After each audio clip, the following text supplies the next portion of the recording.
A couple months ago, I was at slashfilm.com. It's a website that has a ton of info about movies and stuff that are coming out. If you like movies, you should check out the website. It's really cool. Um, but I'm a big Harry Potter fan. Well, of the books, not so much the movies, especially number five. Um, but I'll get into that some other time. But what I'm going to talk about today is I saw an article about, if you didn't already know, the last Harry Potter book, The Deathly Hallows, is going to be split into two different movies. And, they haven't really said yet where the definite line between the two movies are, but they have hinted towards stuff in the past, but they have an idea where they're going to split it. And David Yates,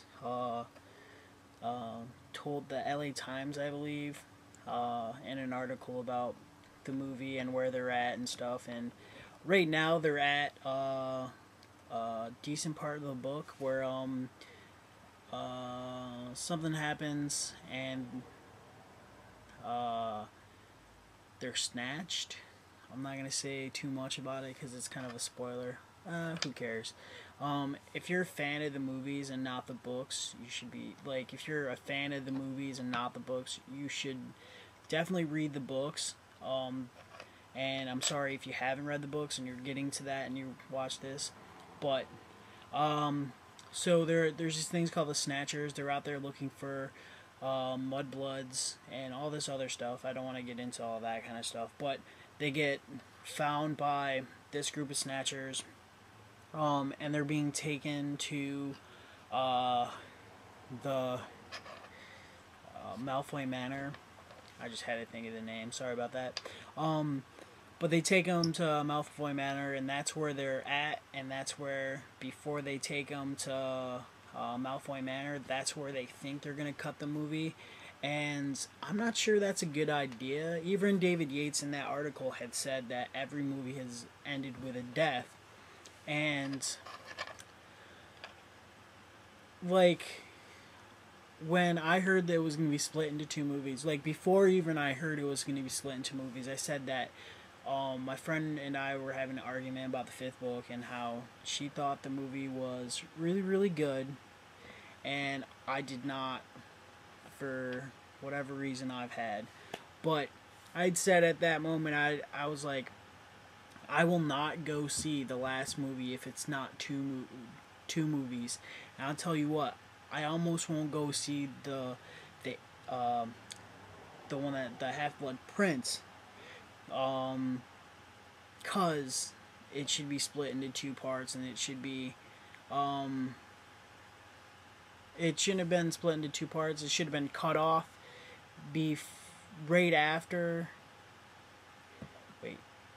Forgot what I was going to say. Oh, I thought it should be cut so that if they didn't have enough material to fill up a whole movie with half the book where I wanted it to be cut, that they should have cut the last where Dumbledore dies, and they should have, I said they're spoilers, so if you're like, oh, Dumbledore dies, screw you, you shouldn't have listened this far. But they I forgot where I was. No, what else? Oh, if they cut it right before that and then began the movie, the Half-Blood, not the Half-Blood Prince, but the end of the Half-Blood Prince was right before they buried Dumbledore, and started off with that, and buried Dumbledore and had that at the beginning of the movie, of the next movie. It would give it more time, and it's not rushed, and it makes it, oh yes, this big thing happened. It reminds you of, like, that this tragedy had happened and the next steps through that, because I think they're going to rush through that beginning part anyways, so that they can get to Bill and Fleur's wedding to go on to everything else. But the only logical place that I saw for the movies to be cut and have enough time to fulfill everything in the book that I want to see in the end, I thought the best point would be right after Malfoy Manor, where they go to Shell Cottage, after they bury Dobby, because Dobby dies. And if you're like, oh no, Dobby died. You should have stopped when I said Dumbledore dies. So, but when I thought that was a really good place because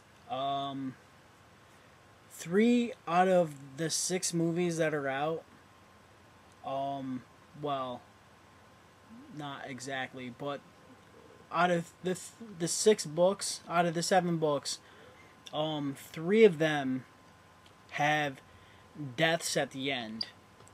Number 4, I forget his name. I feel really dumb, but the douchebag from that vampire movie that I really, really hate.